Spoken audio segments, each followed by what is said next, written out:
Artists for Peace is a multidisciplinary artistic collective. Inspiration comes while you do it, because there isn't another time. Created in the virtual space with a mission to inspire and facilitate collaboration, dialogue, and awareness between artists of all nations.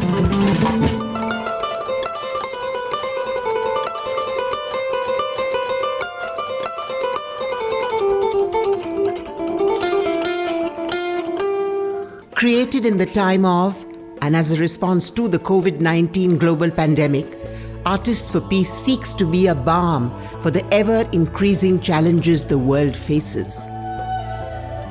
Part online magazine, part curatorial collective, Artists for Peace calls for artistic submissions at all times, in categories ranging from music to dance, prose to visual art, science to poetry, theatre to visionary architecture, sustainable living, film, and beyond, all with an eye towards peace, planetary healing, and justice.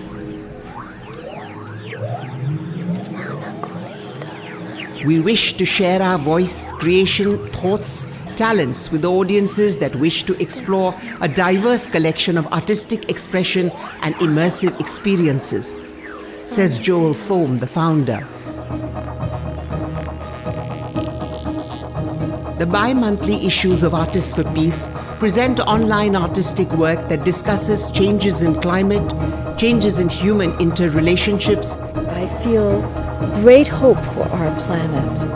And changes in the way citizens of the globe interact with each other and the natural world. To this end, Artists for Peace has planned a film festival in 2022 and has an eye to produce a festival of works also in 2022. Visit us at artistsforpeace.org. See the work, listen to the music, hear the stories. Join a global community of art and artists. We have to march on with the unshakable confidence that we will win our fight for a new society, our fight for a society where freedom, justice, equality, abundance, dignity, and happiness belongs to all. Thank you very much. You are invited.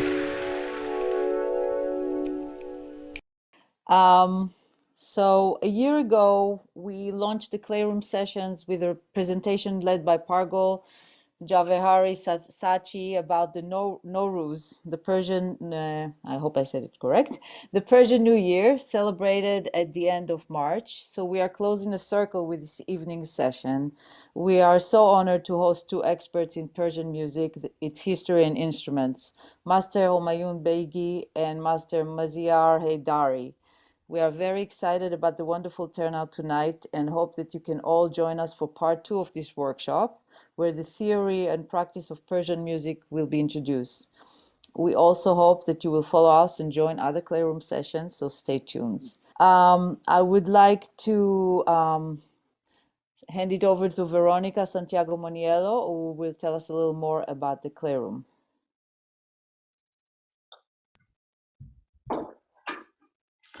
Hi everyone, I am Veronica Santiago Moniello. I am a dancer and a choreographer, and part of my research is to question what is not real. Thank you again for being here, for all of you, and for joining us tonight in this 7th session at the Clayroom, Global Influence of the Persian Music, Part 1. For all of you who are new to the Clayroom and are joining us tonight for the first time, I would like to introduce you what is it. The Clayroom is a series of virtual gatherings presented by Artists for Peace. It is a space where we are aiming to move forward as a collective together with our mission of peace. Most of our gatherings have 2 parts. The first part is a focused practice where we would like to offer short experiences to merge, to meet, to ground, and to arrive into this virtual space. For example, we can just take a moment right now, all of us, to like take a deep breath, like really try to arrive here together. You can also look around, turn your head, look it down. It's just like try to release everything that it was before arriving here or coming here. You can also take a moment of silence.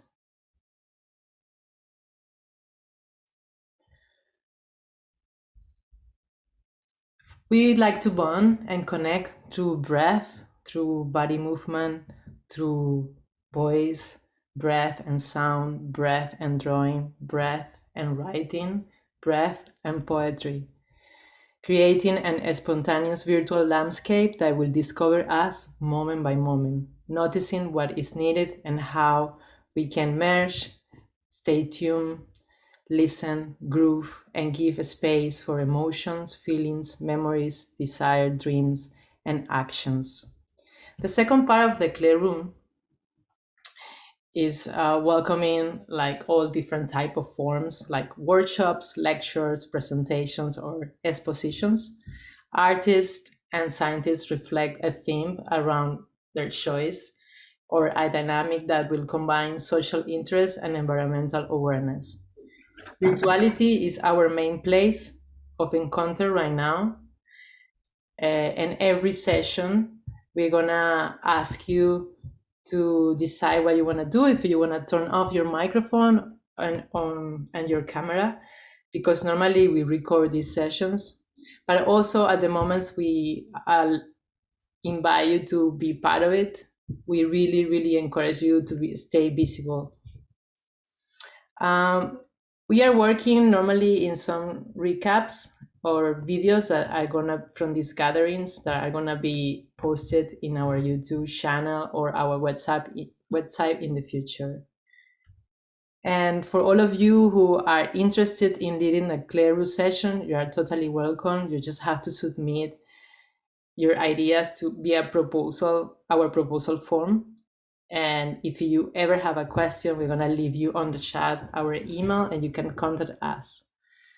So we are gonna begin our session tonight with Homayoon and Maziyar.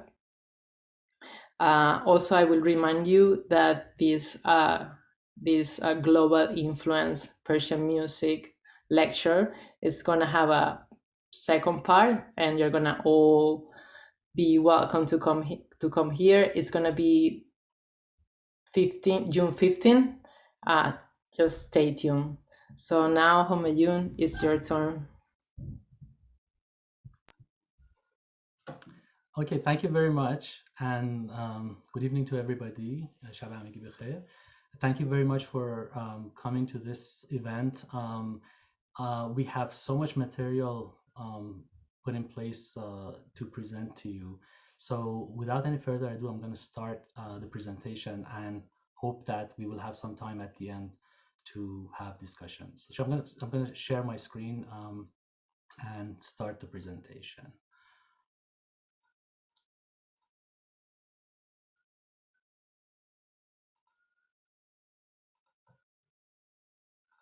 Okay, all right, so the title of the talk is Global Influence of Persian Music. This has two parts. The first part is from the perspective of instruments, and the second part is going to be basically so I'm going to do the first half of the talk and or presentation, and after that Master Maziyar Heidari is going to take over, and we're going to talk to him from Tehran directly. These instruments that you see, that you've been seeing behind me live, are basically all the instruments that we're going to be talking about. These include tombak. This is a child's tar, setar, barbat, tar. This is a main instrument in Persian classical instrument. Then we have a sorna, a kamanche, a balaban, a daire, and we have a ney, basically a ney dozale, which this is the first half of it. This is played in Boucher. We have a ney on the table, On the back, we have a dotar hanging, which is actually belongs to the late Hajj Qurban. And then we have a kamanche on the right hanging, and then we have a daf in the middle. So we're going to sort of talk about a little bit about the history, because without history, of course, we can't talk about this. So we're going to cover from antiquity to about 550 BCE, which would be the Elam period. Then after that, there were some major empires, that went on. There is a little gap, basically, of when, for example, Alexander was in Iran. But then the Seleucids, one of the stories is that the Seleucids, when they took over after the death of Alexander, there's a hall in Iran that they actually performed 10,000 plus weddings. So they wed all their soldiers and generals to Iranian women, so that there would be a bond between these two countries. Of course, because the army was so small that they needed to, be solid in that country, and that's how they actually ruled for the rest of the time. Because at that point, the women, if they had the will to continue, then the Seleucids would be able to continue. Before that, actually, in the Elam time, there was sort of more of a matriarchal society. So the kingdom was actually passed through the mother. So if the king's sister's son would basically become the next king. So it would be through the maternal blood, basically, or genetic pool. So this was not forgotten. This was only a couple of hundred years since the Elam times. So the Seleucid, basically, I think, took advantage of that. So then we have the Parthians, the Sassanid, and the Kushano-Sassanid, which is a very important parallel kingdom that was happening in Kushan, which we'll talk about. And then there's the middle period, which is after Islam, which are a lot of different empires or semi-empires that ruled Iran, until the modern period, which I'm actually calling from Safavid time, which was sort of a resurgence of the Persian Empire up to the present. Of course, on June 15th, we're going to talk about the theory and practice. So let's also talk about one other thing. When we talk about Iranians, we are talking about two things. One is a linguistic collection, and then there is another aspect, which is the cultural collection. This is a map that shows all Iranian languages. So this is one way you can actually pool together people who we would call Iranian. I mean, so this is basically today's Iran. However, the Iranian languages are many. It's part of the Indo-Aryan and Indo-European language branches. And there are as many languages as there are, for example, in the Indian branch. So there are many languages. There are the Eastern Iranian languages, and then the Western Iranian languages, with, for example, Persian belongs to the Western Iranian languages, and Avestan belongs to the Eastern Iranian languages. So this is something to have in mind when we're talking about Iranians. We're not necessarily talking about people who live right now within the borders of Iran. We're going to concentrate on the Elam part. So Choghamish is one of the sites that is one of the best preserved sites in Iran. It's close to Desful. We're going to, and this is an artist's depiction of what Choghamish looked like about 6800 BCE. So this is basically a very established society, and they had these ziggurats, which were the religious temples. And in the ziggurats, they usually use the best bricks, and some of those bricks are actually still the same bricks are completely holding together the ziggurats. This is one of the ziggurats, Choghamish, which is near Desful. And if you actually look at some of the reliefs that are there, you'll see that there is a harp. And look at the shape of this harp. This is from 4th millennium BCE. So this is the earliest image of a harp that's ever been found anywhere in the world. We're talking about 4,000 years before Christ. So this is 6,000 years ago. And also we see another instrument, which is sort of like a horn. It's easier to see the sketch actually. So we're going to look at this harp. This is the Persian chang or harp. And we're going to hear a little bit of an excerpt from a Japanese musician who's playing a Persian chang, a reconstruction, and we'll talk about how this is actually still being used in the Far East. So let's hear this. Tomoko Sugawara is going to play an instrument that may look very young and fresh, but in fact it's very old. It was invented 4,000 years ago in Mesopotamia, and from there it spread in many directions across Asia, all the way from Japan to Turkey. When a young Iranian composer heard her play the instrument a few years ago, he decided to write a piece for her, and Tomoko is going to play it now. The title is A Night in Shiraz, and the composer is called Amir Tafreshipur.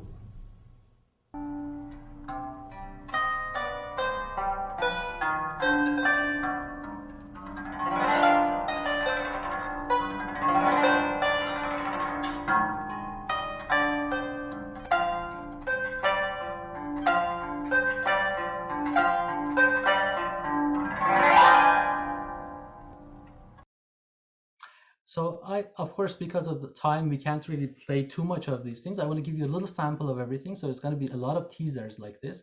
But this exact same instrument, as you can see, is still being used in royal musical circles, which actually were revived later on. It's in Korea, it's called gugak. In Japan, it's called gagaku. And it was lost in China and then went back from Korea into Japan into China again. So we can hear a little bit of this Chinese instrumentalist playing basically what was the Persian chang and was then taken. We'll talk about how it actually got there.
In the interest of time, I'm going to stop it. This instrument is called a pipa. We're going to talk about the pipa as well.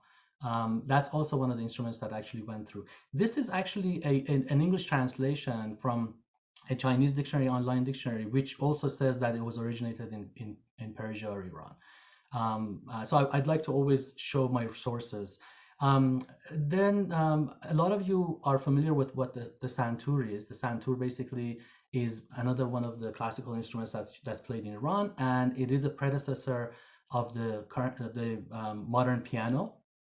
And it is played. You've seen it in Hungarian music. You've heard it probably in a lot of different places. A lot of countries have this same thing. This is a relief from 669 BCE from Iran. The written part of the relief is actually in Babylonian and Neo-Assyrian, which was actually the way they used to do multiple languages at the time, but this is actually in the relief is in Iran. And you can see it's pretty much like a santur. There are the mezrabs, what we call a mezrab is actually being held, and it's almost like a harp or a chang but it's horizontal. Then we have the qanun, and the qanun basically is in Persian, it used to be kanun. One of the stories is that one of the etymological possibilities is that it's actually qanun, which means the focal point of the instruments. And then it was Arabized, and the word became qanun, which really means law, and may not really be the correct name for this instrument. So I want to show you this, again, sketch of a relief, which is from about 2000 to 1500 BCE, again, found in Iran.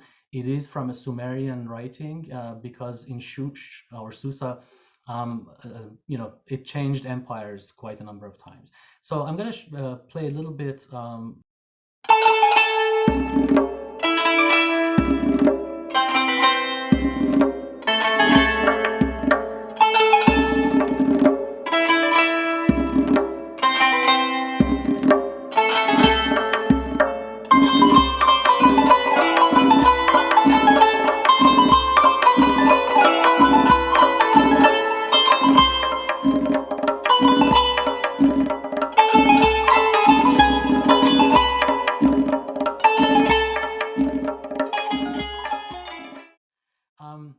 From here, we're going to go down to another sort of close area, really close to the area we've been talking about in the past, but now we're going to go to about 1100 to 540 BCE, which is the Neo-Elamite period. There is a bowl that was found called the Arjan bowl. And if you look at the Arjan bowl, you'll see that this is the actual Arjan bowl. It's in very good condition. This is from Tehran Times that I got about 2 years ago. And if you actually look at the sketches from here, which is actually from this paper, academic paper, you'll see that in this region, there are a whole bunch of musicians. I'm going to try to focus in. Unfortunately, the quality is not so good, but you can see again, you see the chang, the harp. You see something that may be a harp or may even be like the qanun that we were looking at. There is something like what we call either a sorna or a karnai. There is a lute player, and then there is this thing which is like a lyre, and it's been reconstructed by someone, and we want to sort of see what this would have sounded like.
Okay, again, in the interest of time, we have to move forward. We're going to also look at Shush again, or Susa, and this is from first to second half of the, so it's first half of the second millennium, basically, BCE. And you can see a bunch of figurines with lutes that are basically held at the chest and they're played. And these are some of the oldest depictions of lute. In fact, these are some other ones that are actually found in Iran as well. And according to Dumbrill, which is which the reference is given at the bottom, the oldest is a seal which is held by British Museum, which is 3000 BCE, which shows basically a lute player. So this is again the oldest depictions of the lute being shown in Iran. You can see one here, you can see this one, and these two as well. I want to go back, and we talked about one of the reasons that I think that a lot of Persian instruments actually ended up everywhere in the world is this is a page from Guinness Book of Records, and as you can see, Iran, or Persia, held the record for having the highest percentage of the population of the world anytime within a single nation. So 44% of all the people in the world basically lived in Persia in 480 BCE, which means a lot of us, 1 out of 2 almost, can have a route back to this nation. And the nation was made up of many nationalities, actually. It was the first federal government that was ever created. So this is something called a karana, which is a predecessor to the trumpet. And this is from a 6th century, misspelling, sorry, BCE from the Persepolis Museum. Persepolis Museum is in Persepolis in Iran. This is basically a reconstruction of what it would have sounded like. The hearts of the Persians are still in the ruins of Persepolis, the ancient capital built in 520 BC by Darius, 230 years later burned by Alexander of Macedonia. In 1971, Iran celebrates her 2,500th birthday as a nation, as a state, and as a monarchy, the oldest monarchy in the world with the youngest dynasty. But looking back to the empire of Cyrus, of Darius, of Xerxes. Okay, so we can see that this is actually still in use. This is in Mashhad, one of the cities in Iran.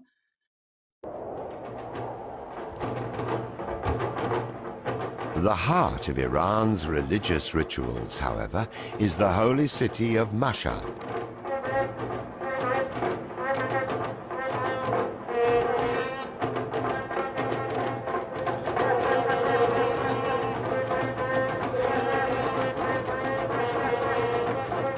Where the shrine of Imam Reza, the 8th Imam of the Shia Muslims, is located.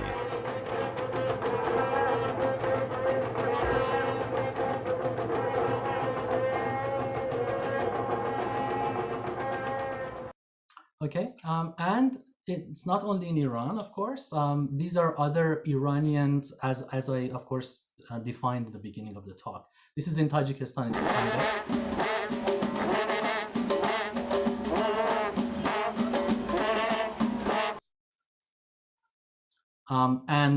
And so on and so forth. So there are other places actually that this is played still. Here's an example in Romania, in the Apuseni Mountains. The instrument is called turnich.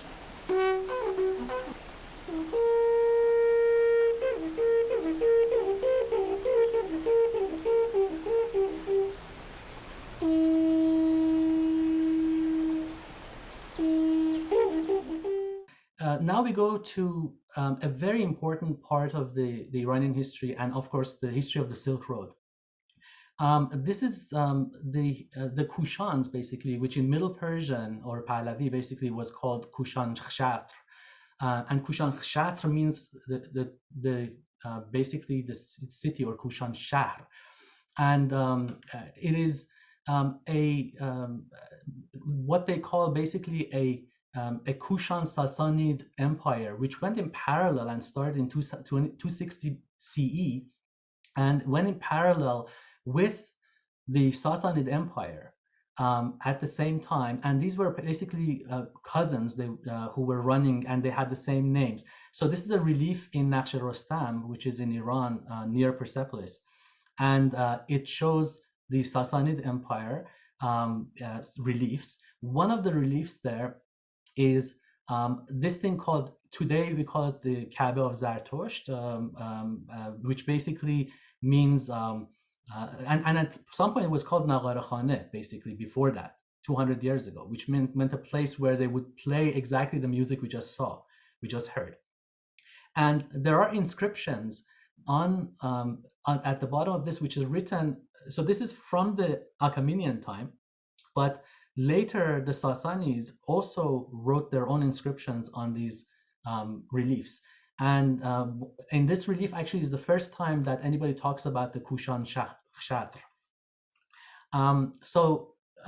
It's very important to talk about these parallel Kushan Shah dynasty, which was happening in the Kushan, and we'll talk about what that is, where today is, for example, the Taklamakan Desert in China and Uzbekistan and a bunch of neighboring countries. So these were the kings. If you look at the names of the kings, for those of you who are familiar with Persian, you'll know Ardashir, Piruz, Hormuz, Piruz, Varahran.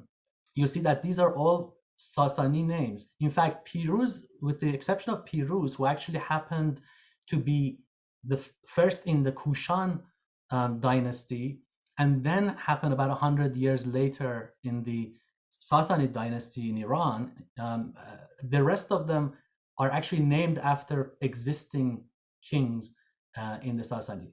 And you can see that here in the relief that we're talking about, it says, I, the Mazda-worshipping Lord, Shapur, King of Kings, of Iran and An-Iran. An-Iran means, in Indo-European, means the others, non-Iranians. I am the master of domain of Iran, Iran Shahr, and possess the territory of Persis, Parthian, Hindustan, and the domain of Kushan, this is what our interest is, up to the limit of Pashkapur. So Pashkapur is today's Peshawar in Pakistan, and to Kash, Sogd, and Chechestan. Chechestan is actually today's Tashkent in Uzbekistan, because Chechia in Avestan basically means a lake, and it was named after that. So Shapur I actually wrote this in 2060 CE.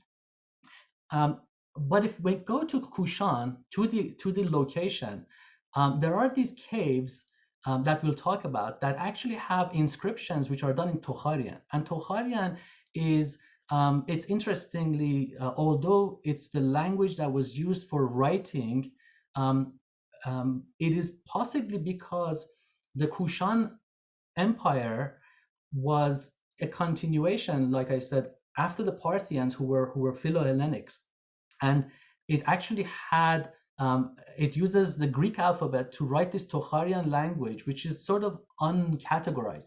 But the language of the Kushan people themselves was actually Bactrian, which is an Eastern Iranian language. What we're going to be looking at, we're going to be looking at these Tian Shan Buddhist caves, and within the Taklamakan. Taklamakan in Chinese is actually a variation of the word, the phrase in Persian, Takro Makan, the place that you go alone, because it's a really harsh desert. So let's look at this. This region basically is what we're going to look at. This is the Empire of the Kushan. And this is where the caves, the Buddhist caves, were.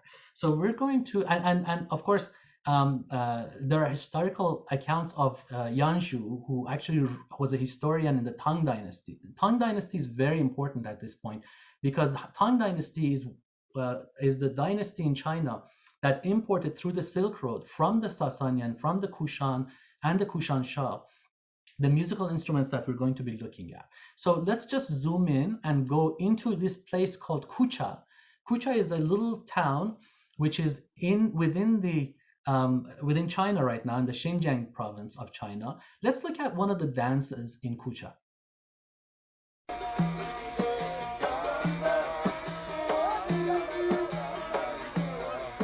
They're dancing in honor of the harvest, and the music, which is called mashrab, has been handed down since ancient days.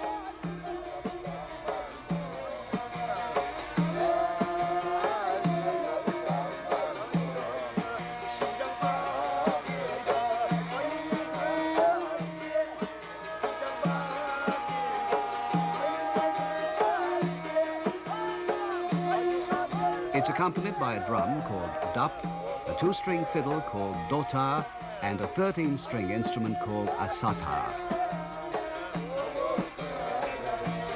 So these were the daf, the dotar, and the sitar were all Persian names and Persian instruments that are still, through the Silk Road, are still being used in Kucha, which was basically one of the major cities along the Silk Road. Let's compare what they call the daf. Sometimes, we call it daire, the smaller ones. The bigger one we call daf in Persian, but you could use them interchangeably. Let's look at the difference between the one that's played in Kucha and the one that's played in Iran. It's accompanied by a drum called dup, which is the pride of the people of Kucha.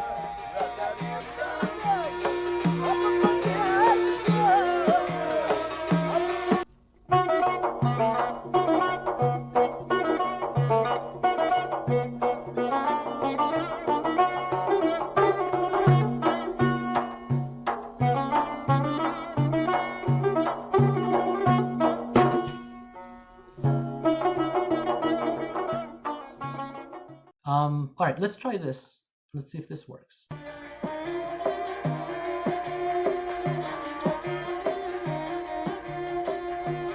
During the interval, when the people are resting from the dance, various kinds of entertainment are offered. This is the tray dance. You have to dance so you don't drop the samovar or the bowls on the tray. Many things were brought here along the Silk Road from far-off Persia, and perhaps this was one of them.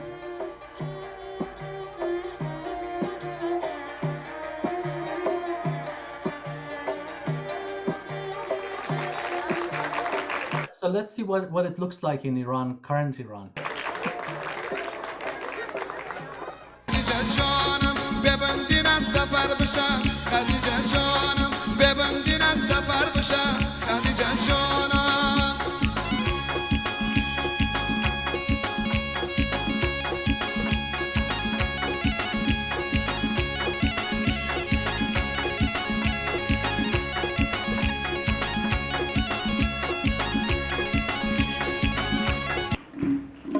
Classical version of the tea dance.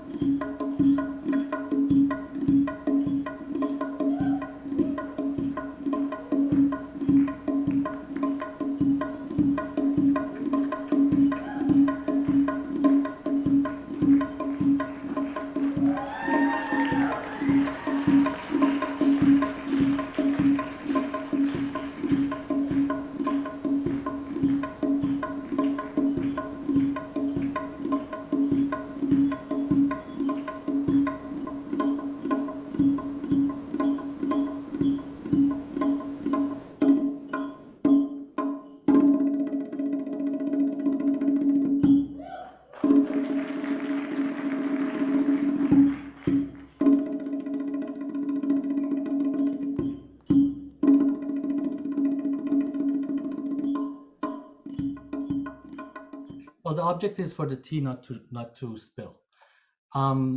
So as you saw, even the dances, as they said, some of these dances have come from Persia, through the Tang Dynasty, basically into China.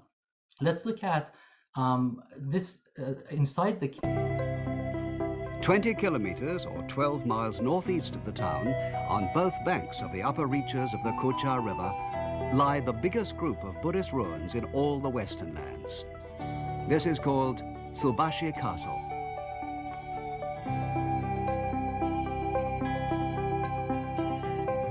When Xuanzang visited Kucha at the beginning of the 7th century, he wrote, "The beauty of the Buddhist images here almost exceeds the possibilities of human hands." He wrote of the temples as being so beautiful that they didn't seem to belong to this world. You can still see many caves in the cliffside that faces the river. This is where new priests underwent their training.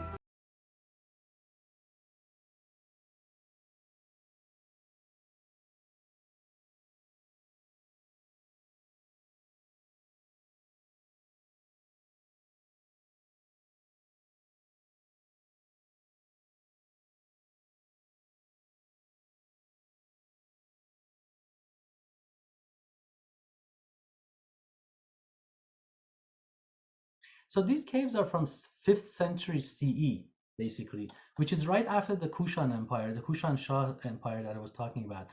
Here are a few things that are important for our conversation. In 1903, a Japanese expedition called the Otani Expedition made an interesting discovery near here. They found an ancient wooden box that had been used as a sort of reliquary to hold the bones of a holy man. It seemed to be only black, but when the black paint was removed, it was found to have been painted with a picture of an ancient orchestra in bright colors. It's one of the world's rarest Buddhist treasures.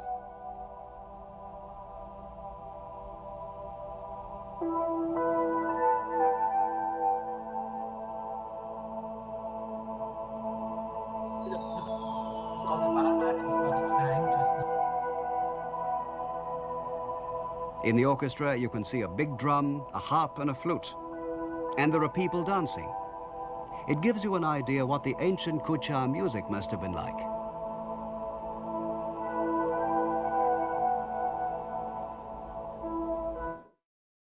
And we're working toward a narrative here. So, Cave number 46, which was built from the 4th to the 5th centuries. The murals, with a history of 1,500 years behind them, are already discolored with only the contours of the Buddhist images remaining black.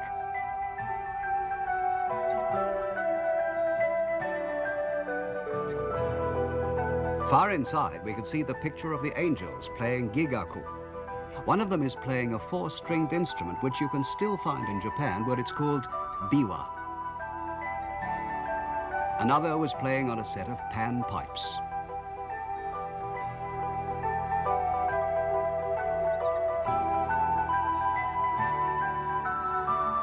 At the time this painting was made, the biwa and pan pipes must have been the most important instruments. The gentleman actually mispronounces. It's not gigaku, it's gagaku or ganaku in Japanese. But let's follow through. This is very important in the.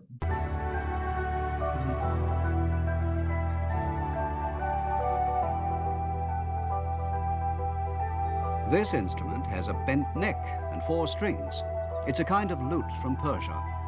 It's quite well known in Japan, and it's still used to accompany the recitation of ancient epics. The biwa again. So let's move on.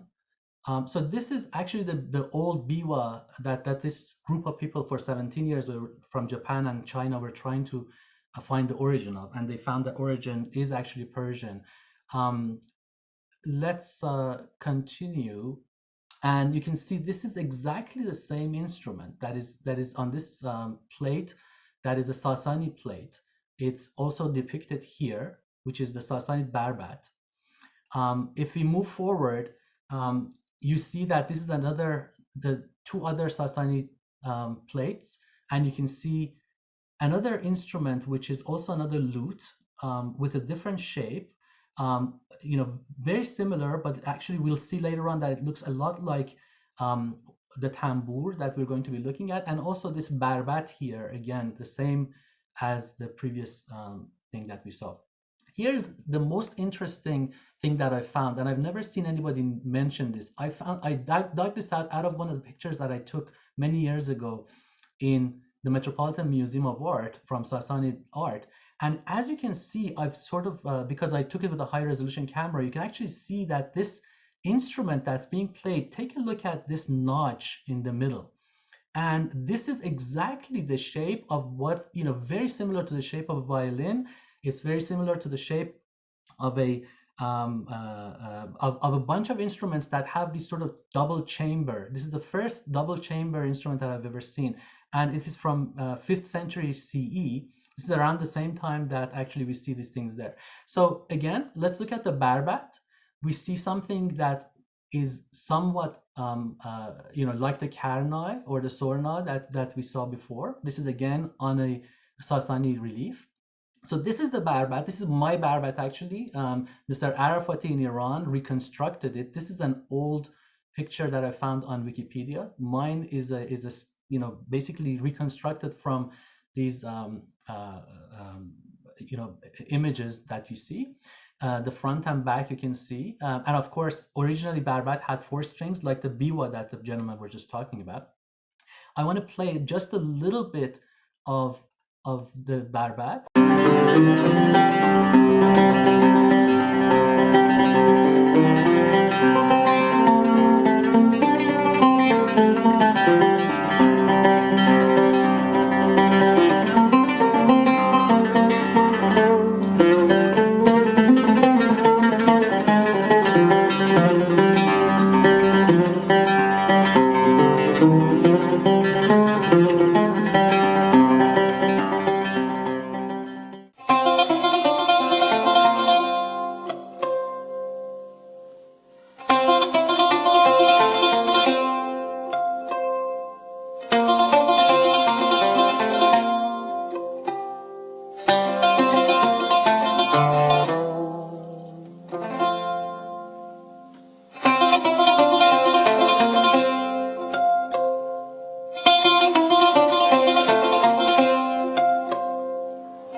Predecessor to what a lot of you may know as the oud, and I would like to look at all these instruments here. Let's look at them a little bit in linguistic form. So barbut, basically Middle Persian, which is the Barbat we were talking about, it was actually pronounced barbut.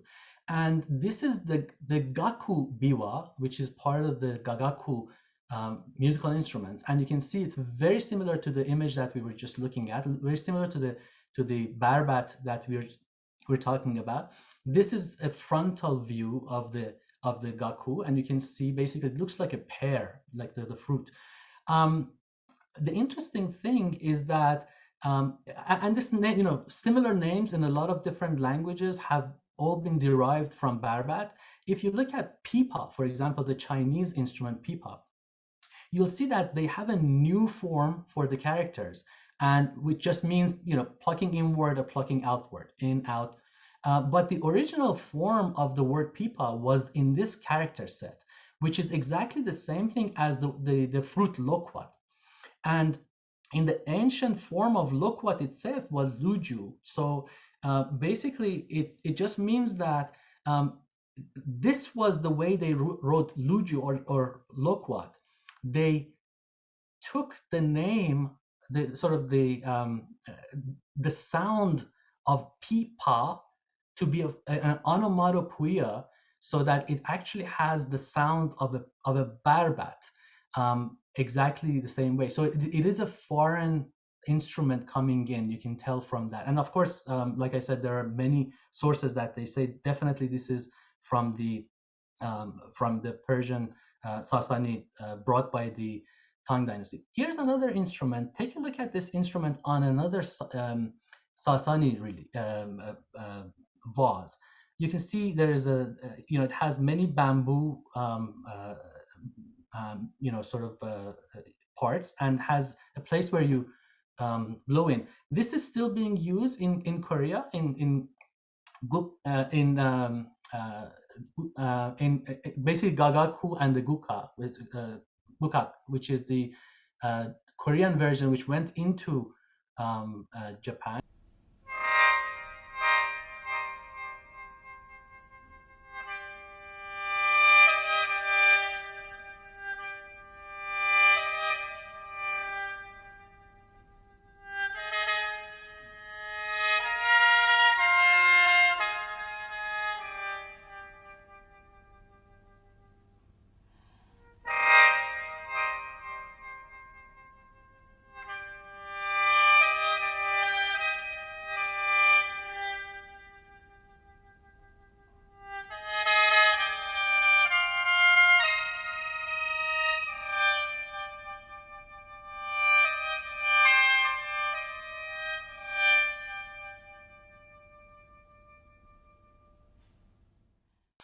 Here's another instrument, the ney, as you can see, being played in the Korean music, also in the gukak music. I want to show you how it's played in Iran.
Actually with the mouth. If you actually look at this, you see that a lot of it is he can just take a piece of paper and play exactly the same thing without even having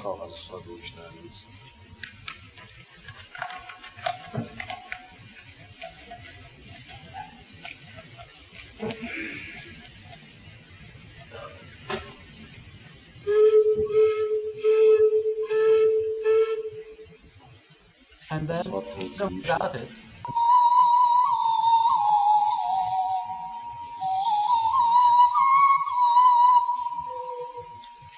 So as you can see, you know, a lot of it is actually played with the mouth. It's such an open reed. This is a tombak from Mr. Heidari's. This one from Mr. Heidari's collection, which is about 800 years old. He can correct me later on if I'm incorrect in this. And tombak being another instrument that is used in Persian music. Here's a group of young girls playing tombak in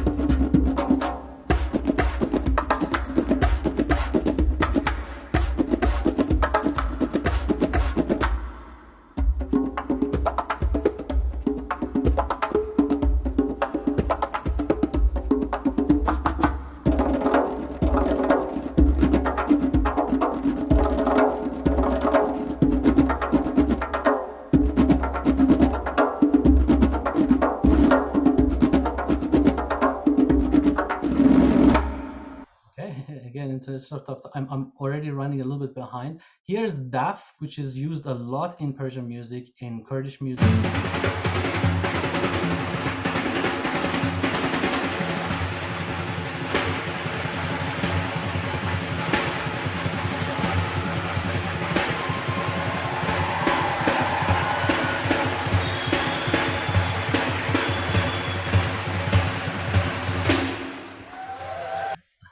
I'm trying to go 60 miles per hour, basically to show you. We looked at another instrument here, which was basically like a karnai.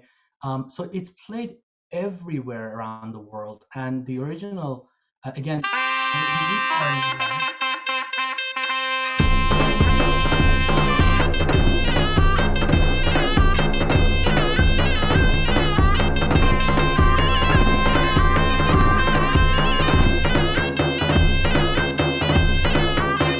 but you can hear it in Korea.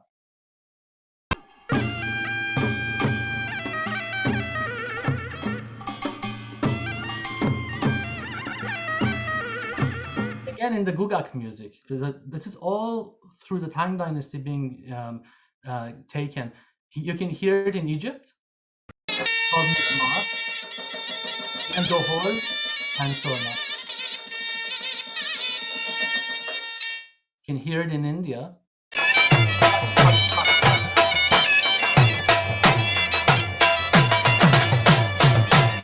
In Pakistan, you can hear it in China. I'm sorry, I'm just moving forward. The Sorna or the Zurna is actually also a predecessor to the oboe. This is the Yamaha site for their, talking about their reeds. And this is the Sorna's reed. This is the oboe reed. Because it is actually a derivative. So this is what the 12th century sort of oboe looked like, which was called a sham, and then gradually converted into what we see as an oboe today. The longer version looked like this, so they have to this is the shorter version. This is the baroque. Of course, because they wanted to play in ensembles, they had to change it so a little bit. I didn't have the time to actually show you, but the lady who was playing it before says that it's one of the last instruments to be modified when they added keys, because it has such a sweet sound and people didn't want to really change to the new keyed version. This is a picture from late 1800s showing the instruments that are played even today in Iran. Here's the balaban, or the Armenian duduk, and the Korean piri. So the Korean piri, the Japanese hichiriki. Here, because of the damage to the mural, you can't see exactly what instrument's being played. However, from the position of the hands, it's probably what the Japanese call a hichiriki, a kind of flute that was invented in Kucha. So this may have come back from Kucha into Persia, or actually may have gone through that same Kushan Empire.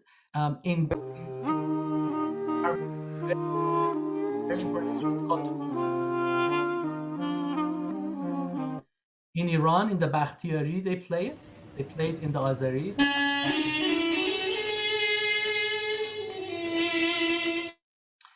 And something really important happened. This is very important, and I know we're running a little bit late, but Ibrahim al-Musali was an Persian who was born of Persian origin, who actually was born in Mosul and then went back to Ray in Iran and studied with the masters in Ray, and was the teacher of Zaryab, who is the father of guitar basically in Spain.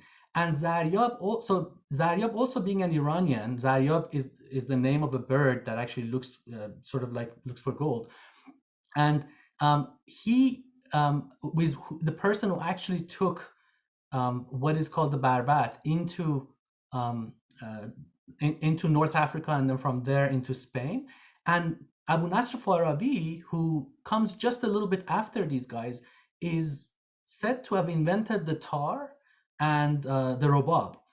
So this is the oldest pictures of the robab we have found. This is a 16th century robab.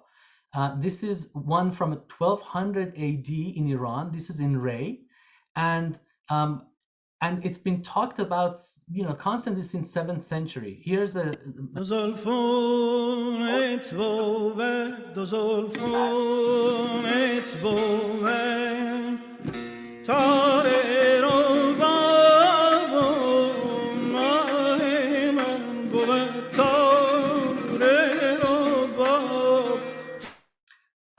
so this is what I want to show you. That picture that I found in my picture set of pictures, as you can see, is very similar to what the shape of a violin is, very similar to the shape of the robab, Persian robab.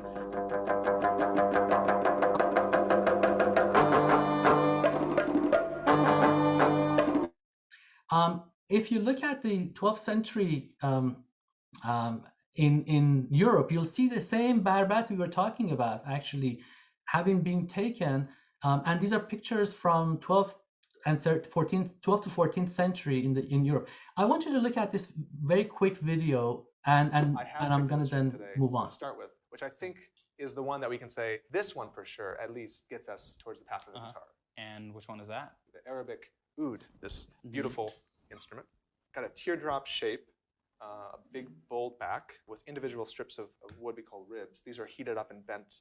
That's how you get the wood bent. A short neck, cool bent back peg box with these like violin-like friction that's pegs. a serious angle there. Yeah, each string is doubled. There are 11 strings. And what year was this invented? So I don't know the exact year that this was invented, but it comes Yeah, from I imagine you don't have the patent, but like generally, yeah. This instrument has gone back in time for thousands of years. It comes from the very ancient instrument called a barbat. The first iterations only had 4 strings, and over time they added more and more until they end up with 11, and sometimes I think they even have 13. This is still really popular today.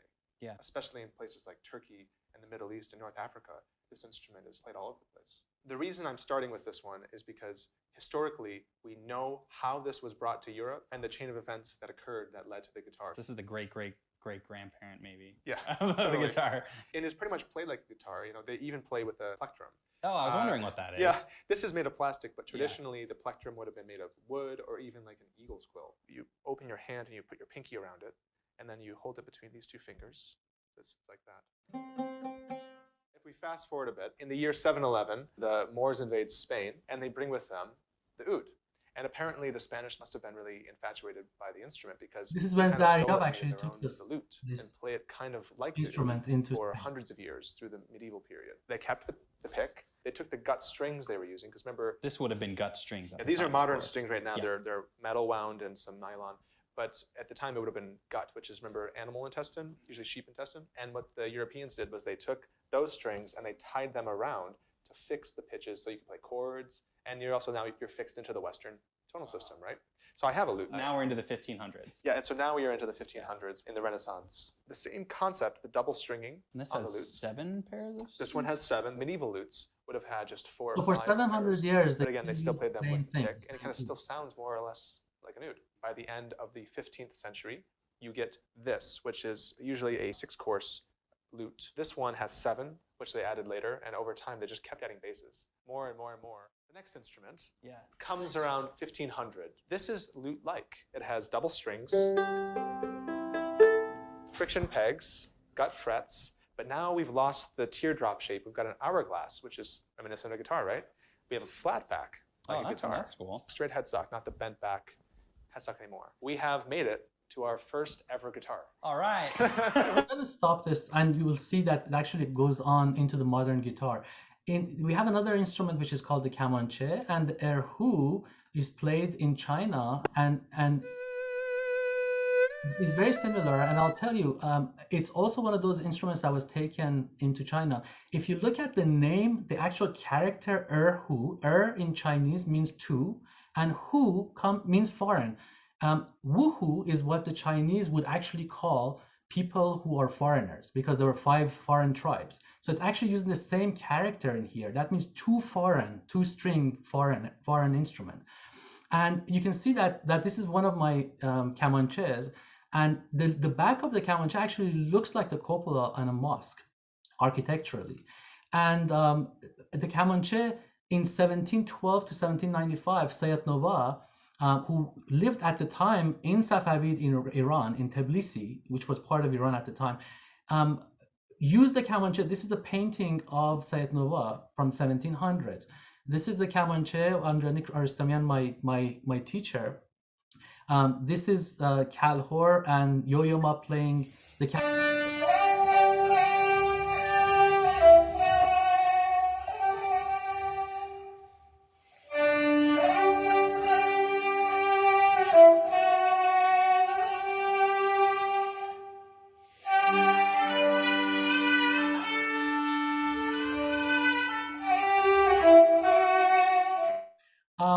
And it's played in weddings.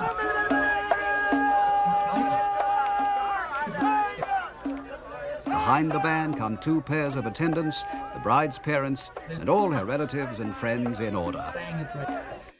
It is played. It was played in Hindustani music. This is from the Met. Now let's hear Andronik Aristamian, my beloved late Kamanche teacher, who, among other things, sold out the Carnegie Hall on just Kamanche solo and the village boys called him the Paganini of Kamanche. He's playing the Oriental Serenade.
Again, then it brings us to the tambour. I mean, the tambour is sort of like the parent of all of these instruments. This is what we've been seeing in all the reliefs, and it is sort of the quintessential that was basically taken everywhere along the way. By the way, this is the dotar of Haj Qurban Soleimani, who was a very famous dotar player. This is Mr. Heidari actually introduced me to Mr. Ali Akbar Moradi in Iran, and I took this picture a few years ago.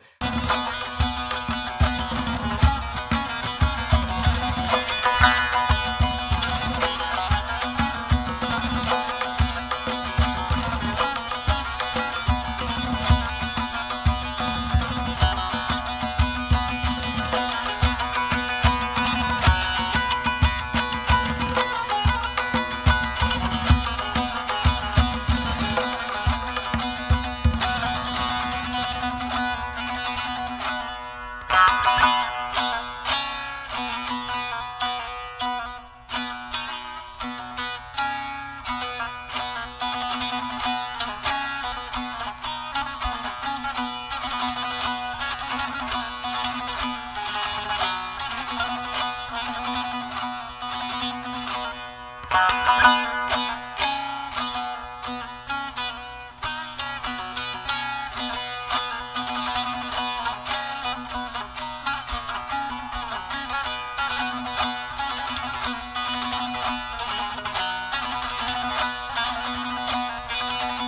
going to hear a little bit of this later on. This is Haj Ghorban Soleimani playing the...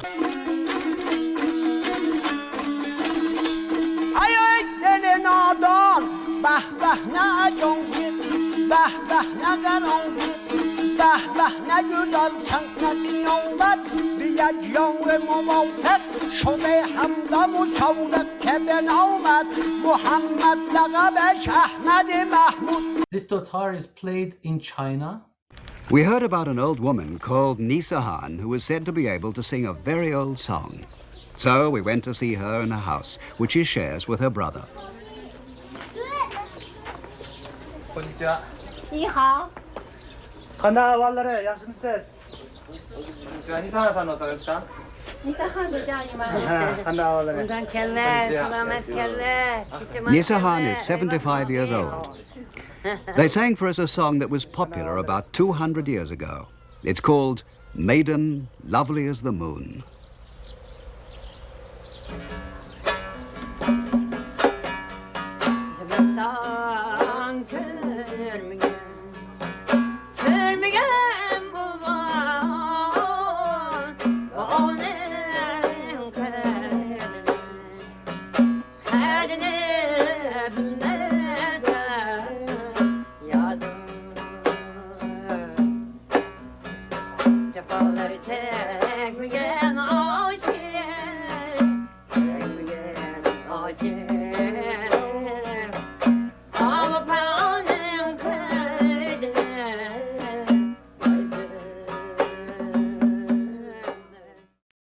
Again, because of interest at the time, it is played, it's called saz or baglama in Turkish music and in Azeri music. It is played.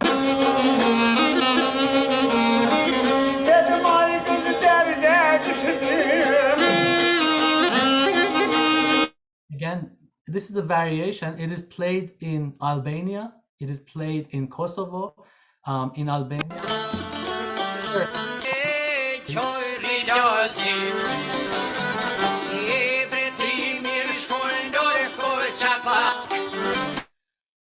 So it is basically everywhere, and as we can see, it is the basis of even the sitar in Hindi, Hindustani music. Sitar could either be setar, which means 3 strings in Persian, or sitar, which means many strings in Persian. Si means 30, but it really means many. This is a painting from Metropolitan Museum of Art from what's called a tambura, which is exactly like the tambur that we were looking at. There is the combination of the Persian sitar and the veena from the south of India made what is today the sitar. This is the sitar.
Persian music, Persian classical music. At this point, I want to invite my dear friend, who has been a friend of mine since 2011 when I met him in a museum of music in Iran, where he was fixing some really old instruments there. And from that point on, we became really good friends. I would like to invite him to play some music for us. You're on mute, by the way. آقای هیدری, صداتون قطعه. Dasi, I think you need to unmute him. Yeah, I asked him to unmute, but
درود بر شما. فکر کنم میوت بشم. درود بر شما، عرض ادب دارم. امیدوارم که همه چیز برای شما خوب باشه و خدمتی ما کرده باشیم برای هنر و فرهنگ و قبل از هر چیزی از گردانندگان این برنامه خیلی خیلی سپاسگزاری و تشکر میکنم. امیدوارم که بنده هم به عنوان یک جزئی از این کل خدمتی کرده باشم.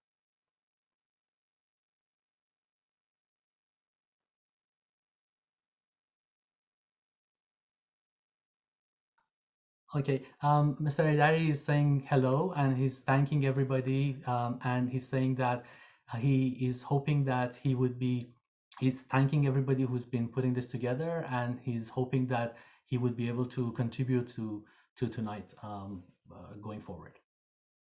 بفرمایید.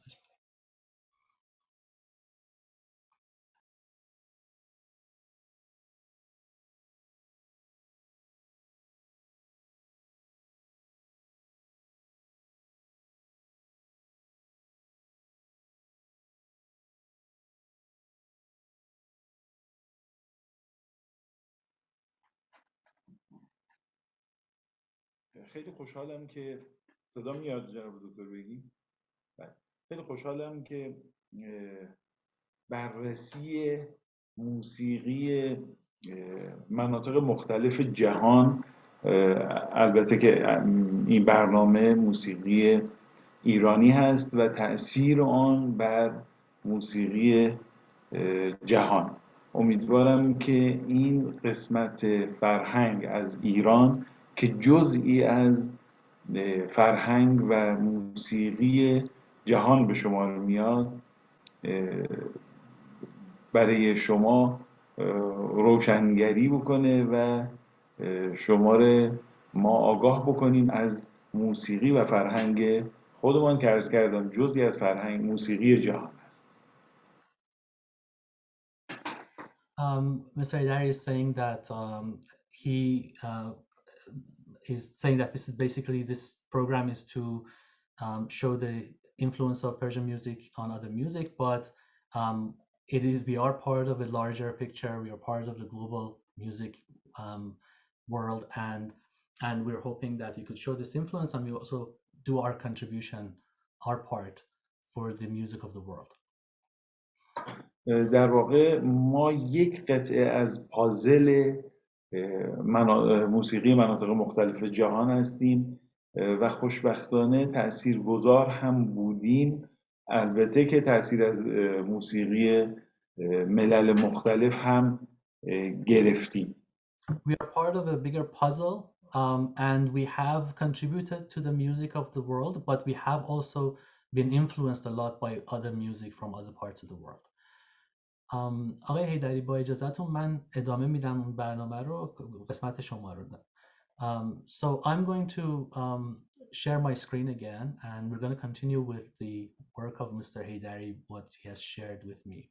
So Mr. Heidari has hang on one second.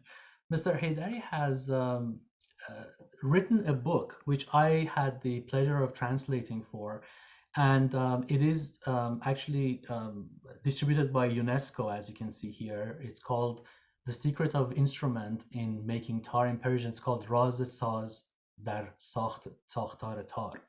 And what he's done is he's shown all the details of making a tar from scratch. And we haven't talked about the tar yet, so I want to sort of talk about what the tar is. The tar is one of the main instruments of Persian classical music. As you can see, that shape I showed you in that Sasani sort of double chamber shape that exists.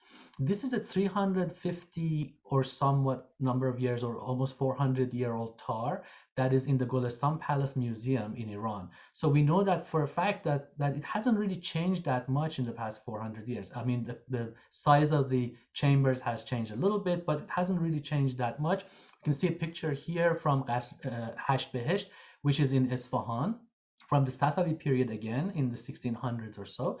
So this is from Mr. Heidari's book. This is an example of some sample tars that he's actually looked at and in his book. For example, he shows the fret structure, what the distances are for each of these frets, so that you can get the specific microtonal capabilities of Persian music, which is different, of course, from, let's say, Arabic music or Turkish music or other microtonal styles of music. He also shows, for example, this is the plans for a Yahya tar. He shows you exactly what the dimensions are supposed to be. He actually has a life-size plan in the middle of the book where you can open it and use it to cut your own, make your own Yahya style tar out of wood. We have to talk about the tar, the history of the tar. It's very important to look at this standardization of academics of tar, which started with Ali Akbar Khan, Agha Ali Akbar Khan Farahani, in about, he lived from 1821 to 1860. He had two children, two sons, Mirza Abdullah and Mirza Hossein Wali. Mirza Abdullah is the person who actually created what is called the radif, or the repertoire of the Persian music. And his brother was a very good virtuoso of tar. So I would say his contribution, Mirza Abdullah, was to the actual theoretization, and Agha Hossein Wali's contribution was in the style of playing and teaching. The son of Mirza Abdullah was the best sitar player of Iran, Ahmad Ebadi, who was also a teacher of Mr. Maziyar Heidari, if I'm not mistaken. And the son of Mirza Hossein Wali was Ali Akbar Khan Shahnazi. And then these are the people, Ghulam Hussein Darwish and Ali Naqi Waziri. These are people who actually standardized some of the music. I want to play back a little bit of the music from the recordings of that time. So this is done in a late 1800 recording. This is Mirza.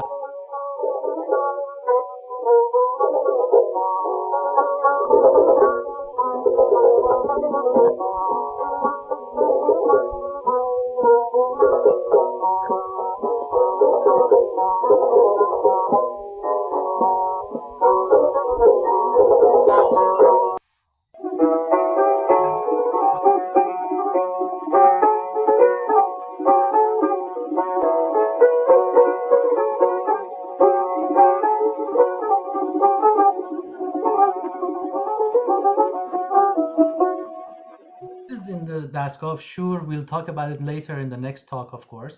This is احمد عبادی with Ali Akbar Khan Shahnazi, who's a very, very big virtuoso of the tar.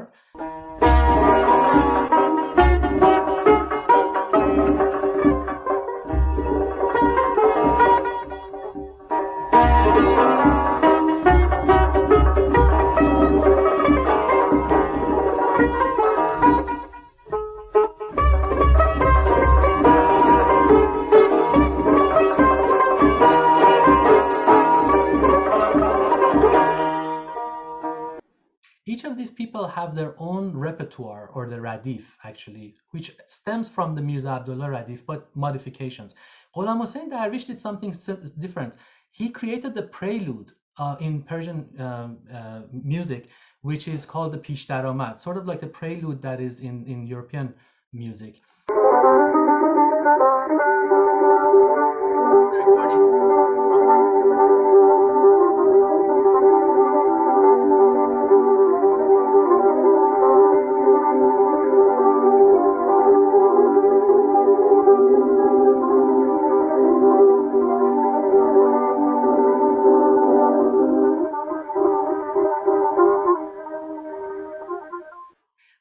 This style of playing the music is called Chahar Mezrab, and actually we'll talk about it later on. This actually has influenced a lot of other music, even in the West.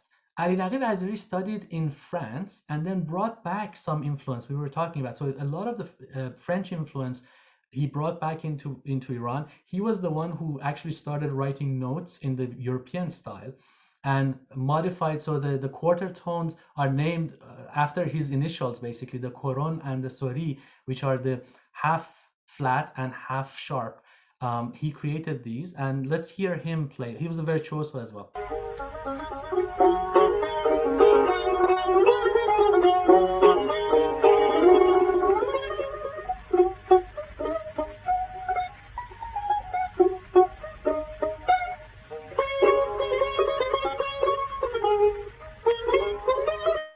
So what he did, though, is he actually played European music with the tar. This brings us to the Azeri tar. You may have heard of the tar that's played in Azerbaijan, the country Azerbaijan today. And of course, the country itself was separated. It was a northern Caucasus region of Iran, which was annexed by Russia by the end of, we know about that these days, by the end of the Second Russo-Iranian War. And there were two treaties, the Golestan and Turkmenchai treaties, which created what is today Azerbaijan. And in fact, it was supposed to be a loan, and the loan expired. But those countries, including Gorgistan or Georgia and Azerbaijan, these all became countries, and of course they will never go back to Iran. But if you look at the history by Shushinsky, which is about history of the Azeri tar, he says that as of 1861, the tar player Yuangol actually used a Persian tar. And this is, from 1828, where Azerbaijan separated, to 1861, still they were playing the Iranian tar. Then this person by the name of Sadiq Jan, actually in 1875, said that he created this thing called the Azeri tar, which is a modification of the Persian tar, but he added some sympathetic strings, such as the ones that are, for example, on the robab or on Indian instruments that you've seen. This is one of Mr. Heidari's collection, and this is a 1916 tar, Azeri tar. And you can see it's pretty much very similar to the tar that we see. It's just that a little bit flatter in the style, other than the fact that you have the extra strings. Here, I wanted to compare the Azeri tar with the Persian tar. The best way to do this, to do apples to apples, is to have the best tar player in Azerbaijan, by far, who's Ramiz Gholyov, play a very common tune, an Azeri tune. And then Davud Azad, who's in Iran, is also of the Maktab of Tabriz, which means the school of Tabriz, which is in Azerbaijan of Iran. And what he uses in Iran, they use the Persian tar. So it's the same melody, so we can hear it on the Azeri tar and we can hear it on the Persian tar. Here's Ramiz Gholyov.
Now it's the same tune played on the Persian tar.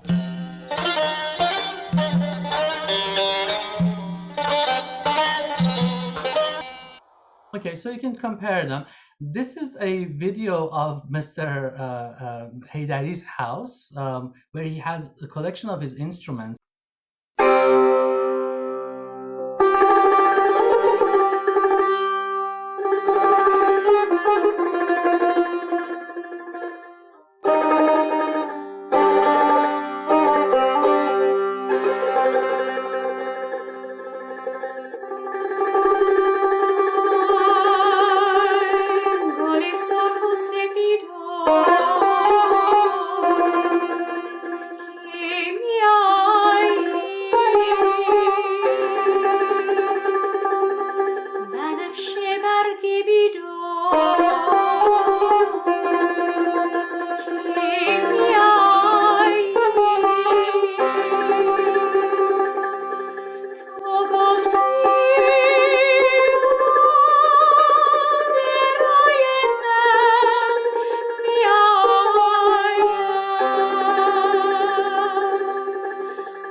See a very important film. This is Mr. Heidari talking about his museum in Iran. There's a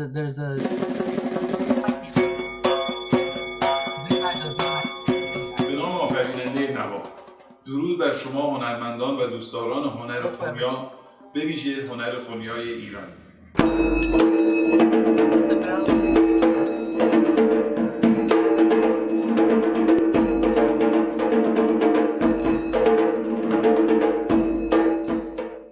موزه موسیقی مجازی مکتبخانه یحیی افتخار دارد با گردآوری نفیس‌ترین سازهای قدیمی ایرانی و برخی از کشورهای جهان در سه دسته کوبه‌ای، بادی و زهی. برای مثال در دسته سازهای زهی بهترین سازهای استادانی همچون یحیی، فرج الله، ملکم که از هر کدام چندین نمونه در اختیار دارد و معرفی و شناساندن این سازها به همراه الگو، شناسنامه، نقشه و ابعاد آن و معرفی اینها به هنرمندان و هنردوستان عزیز گامی کوچک در هنر خنیای ایرانی ایفا کرده باشد. This is an online museum where you can visit. It's being constructed right now, almost done, and it has 3 different styles of musical instruments in it, and musical instruments from great masters. And he's trying to help out the issuance and the progression of the Iranian music across the world. And you are welcome to actually go and see this once it is live. The information is put here on the slides later on. You can actually look at them. This is a video that I would like to show you. This comes with the book of Mr. Heidari, where he actually goes from a mulberry trunk into a full-fledged tar. We have little time, so I'm going to try to actually go through this as much as possible.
To start, the master luthier selects a piece of wood containing adorning grains and void of any holes or knots. Using a pencil, he draws a template of the openings, the profiles of the greater and lesser bellies known as the kasse and the nagare, and the transitional curve known as the line of nafir. Then with great command and using a special inverted carving axe called the tishe and a gouge called the mughar, he picks away at the wood, making the rough outer shape and later smooths away the rough excess wood.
The masterful luthier prepares for the carving of the inner cavities of the body by drawing a more accurate profile around the body.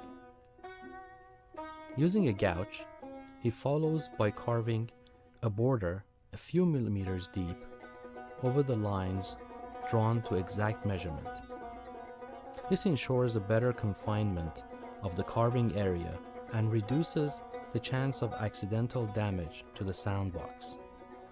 It is noteworthy that it's possible to start the process in an alternate order of first carving the inside and then following through with the outer part of the body.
After carving the inner and outer profiles of the body, the skilled craftsman measures the cheeks of the greater and lesser bellies, the kaste and the nagare, on both sides to ensure proper symmetry.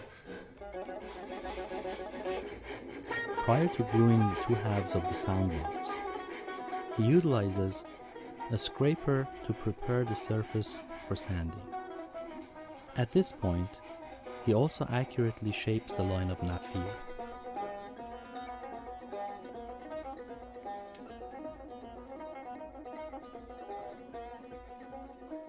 Now it is time for cutting the top of the box and the creation of the area on which the skin will be fastened. This is done using a saw.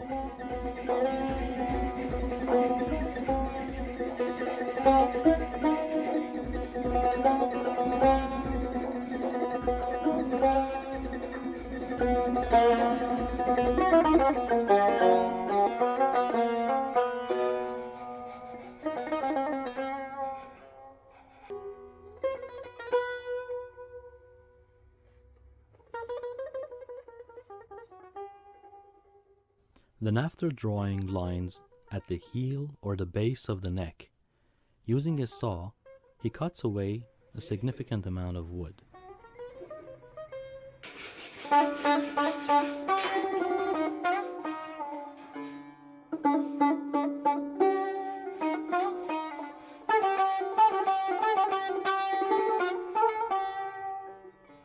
The adept artist uses a scraper and a sanding stone to prepare the two halves of the body, known as the cheeks, so that they would pair perfectly at the joint line. He looks to ensure that no light escapes the finely paired joint, preparing the contact area for the gluing process. To ensure proper adherence, he scratches the surfaces being glued so that the glue may penetrate these scratches and to create a lasting bond.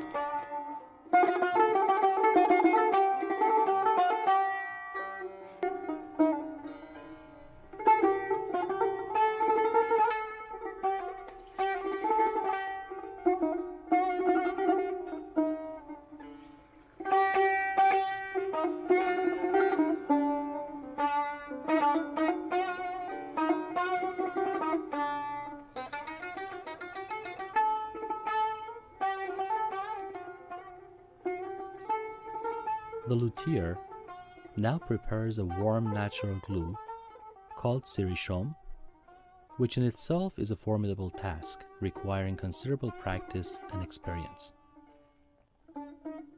He uses a double boiler to heat and melt the solid glue, since the application of direct heat would ruin the glue.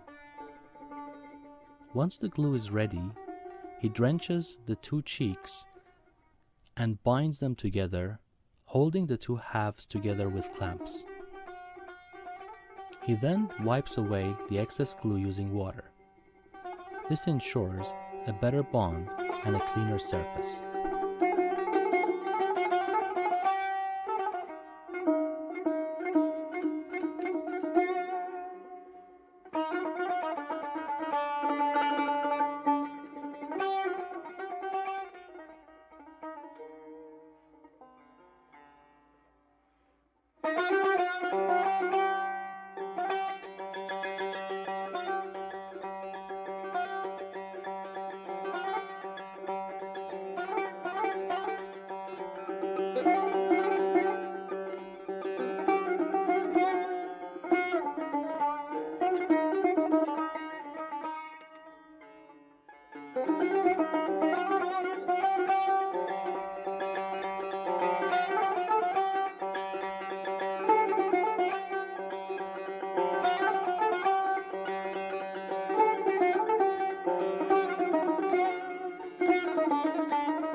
After the glue has dried, the luthier uses a file to even out the shape of the body of the instrument.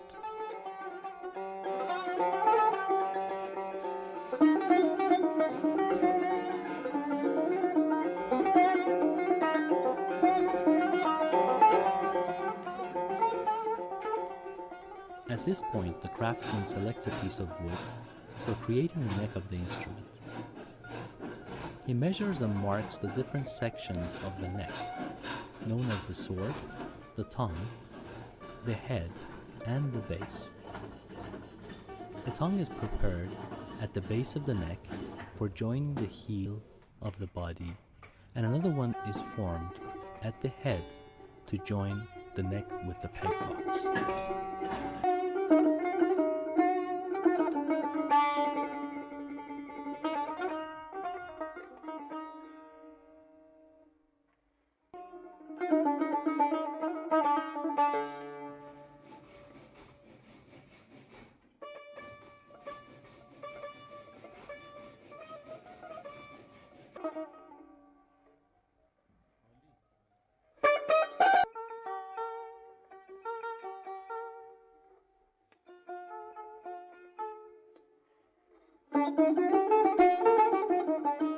The artist draws the shape of the peg box on its constituent pieces of wood and brings them to life using his tools.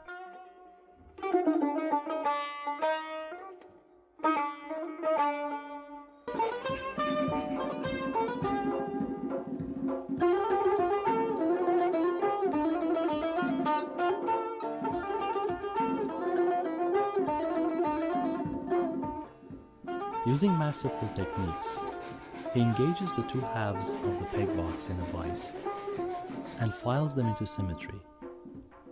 In order to bind them, he uses 3 bridges which he has cut into shape from the wood used to make the neck.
The luthier finalizes the pairing of the body and the neck of the instrument by using a ruler prior to the gluing process, followed by the use of a thread to gauge the straightness after the gluing process has been done.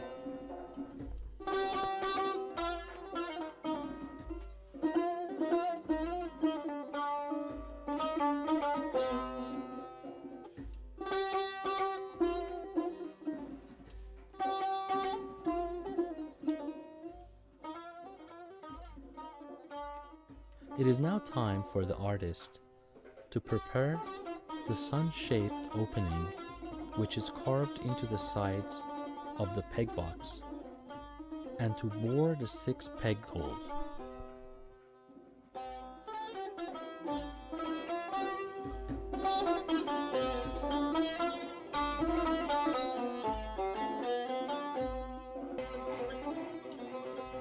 For the aesthetics of the back of the neck, the formidable master files away a major portion of the wood and creates an alluring neck to be used by the masterful consonants of the musician.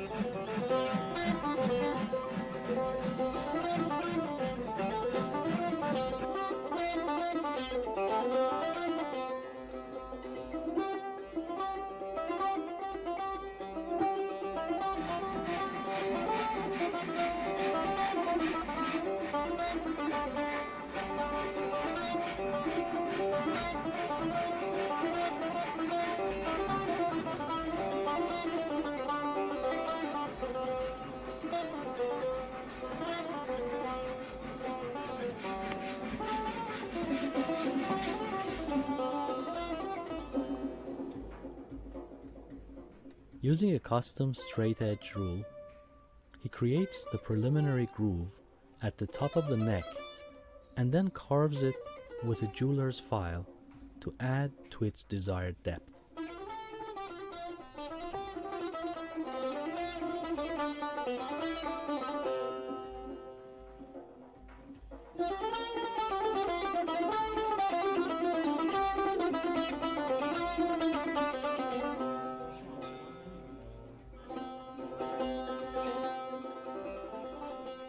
The fingerboard has customarily been composed of wood in the center and bone on the sides.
He first glues down the center strip of wood, and once dried, he follows through by gluing the bone strips.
He first positions the knot on the neck and then flushes it with a bone on each side, fixing it in place.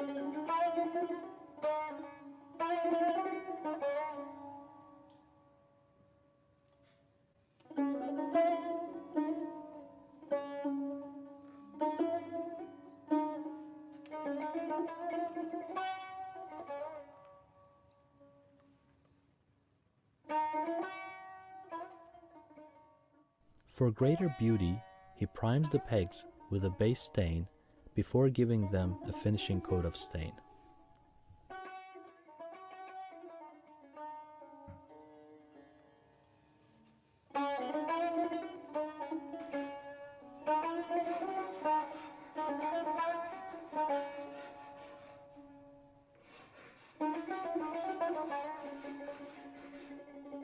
The neck is reshaped along the width and the length such that it would possess a suitable curvature along the width and that it would portray the proper aesthetics and functionality along the length, enabling swift and effortless musical creation.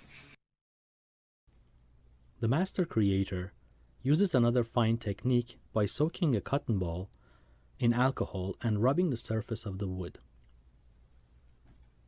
He then sets fire to the alcohol on the wood surface in order to direct the wood fibers to protrude out of the surface, enabling the sanding process to achieve a smoother surface. Otherwise, these fibers will become apparent at the time of staining the wood, creating a rough, unattractive surface. It is also possible to achieve similar results by wetting the surface with water prior to sanding.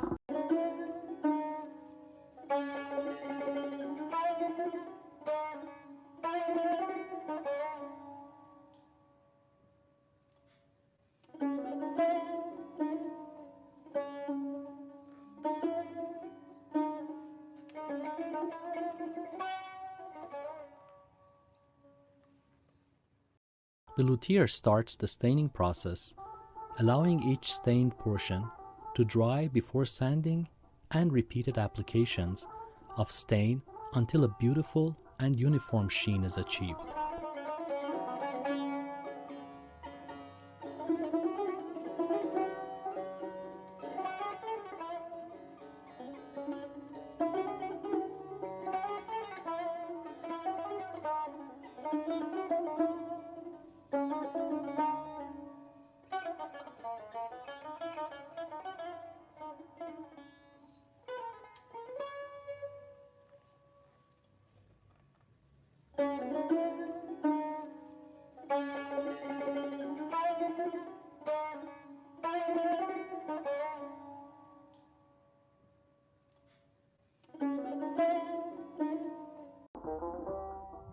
He adjusts the pegs such that the heads would protrude by about 4.5 centimeters and such that they would turn smoothly in their holes.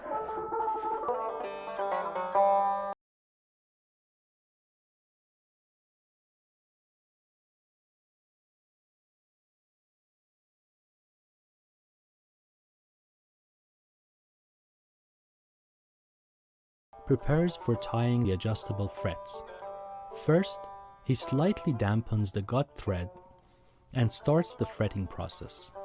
The frets are positioned slightly higher on the neck than their optimal positions, such that they would have a firmer grip of the neck when adjusted and dried in their final positions. To fasten the strings to the pegs, he uses a piece of damp thread to grab onto the peg and ties the other end of the thread to the string. It is also possible to use a small hole in the peg to hold the string directly, avoiding the thread altogether.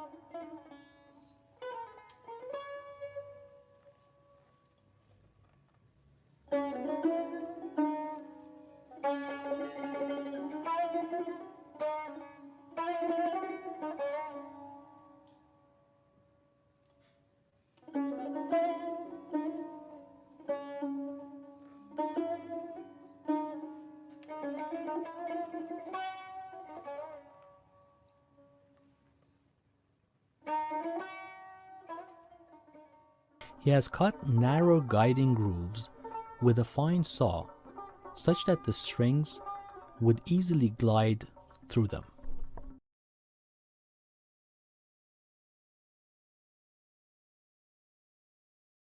In order to fasten the skin, the master luthier smooths away the lip of the soundbox with fine sandpaper to enable better adherence of the glue to the surface of the lip.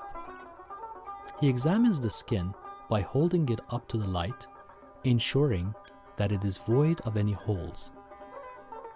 After cutting the skin to size, he notes the more opaque side of the skin, which should face outwards, and soaks the skin in water for a few minutes. Then he drains the water and dries the skin using a clean piece of cloth. After applying the glue, he spreads the skin on the greater belly of the instrument and depresses the skin by about 2 centimeters where the bridge should eventually be placed.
The master luthier finally drives the nails at the base of the neck and ties the final frets using a slightly thinner thread to fret the lower parts of the neck. These are the frets that produce the higher sound. With respect to the tip of the neck, which uses somewhat thicker frets, this is done to avoid buzzing sounds.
Okay, thank you so much for staying with us. I'm so sorry that we ran a little over, but we wanted to complete everything. And just in conclusion, I want to say that this is a tar that Mr. Heidari made and just finished actually last month, and he made it for me and sent it to me so that you could actually see his work. This is done exactly in the same way as you saw in the video. So I'm always indebted to him for this. It's a beautiful instrument. I'm going to give back the floor, I guess, to Dasi. Thank you. Thank you so much, Homayoon, and thank you, Mr. Heidari, and thank you everybody for coming. I know we're running really late, so I'm sorry that we're probably not going to have some time for questions. And I know we had some technical issues in the beginning, so I want to give a shout out to Joel Thom, which I did in the beginning. I don't know if you've heard, who is the leader of Artists for Peace. please go visit our website and stay tuned for more workshops. And please come and see the second workshop of Persian music. This was such a privilege. It's so interesting. It's amazing. I think a lot of people here wanted to see the videos again. And I don't know, Homayoon, if you just want to say, if anybody is interested in finding more information, where can they go?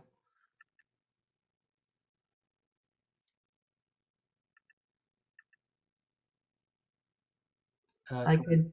Okay. You can contact me, or you can contact Mr. Heidari. I put the I mean, he has his Instagram. Let me just share my screen just briefly to show you. So his Instagram is on the first page, which is, so this is his Instagram. So maktabkhane _ Yahya. And mine, of course, is Beigi at Recognition Technologies, or Beigi at Reco Technology. Either one will work.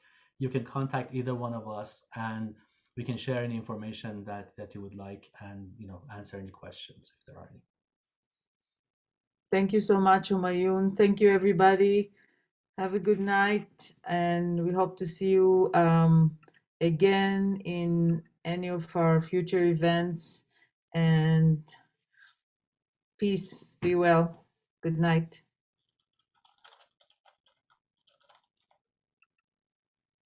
Phenomenal. Phenomenal. Thank you all. Master Heidari and Homayoon was just phenomenal. Thank you, Joel. آقای هیدری میگن خیلی عالی بود. شما هم از طرف بنده تشکر بکنید از همه دستم در کارا، به ویژه خود شما که خیلی خیلی خیلی جناب همایون خانم بیگی زحمت کشیدید. همسر بنده، همسر فرهنگ و هنر خودمان، از همه قدردانید بکنید و من دست همه رو میفشارم و خیلی خیلی متشکرم از وقتی که در اختیار من گذاشتید. Wants to thank everybody for everything. I want to also thank actually two people who weren't really apparent much. One is Miss Mojgan Heidari, which is Mr. Heidari's wife, who was helping out throughout, and it's 4 a.m. for them in Tehran. And also Pargol helped me a lot on my side. So I just want to thank these two people. That without them this wouldn't have been possible. And Mr. Heidari thanks everybody who made this possible. And we thank you. خیلی متشکرم از شما. Merci. Thank you very much, everyone. Thank you. شب بخیر. Good night. Thank you so much. ممنون. از همتون متشکرم. Bye. Have a good night. Bye. صبح شما هم بخیر. ممنون. خدا نگهدار. خدا نگهدارتون. More.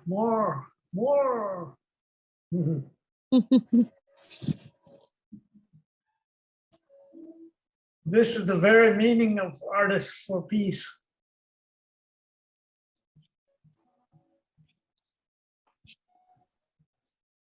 Love to you all.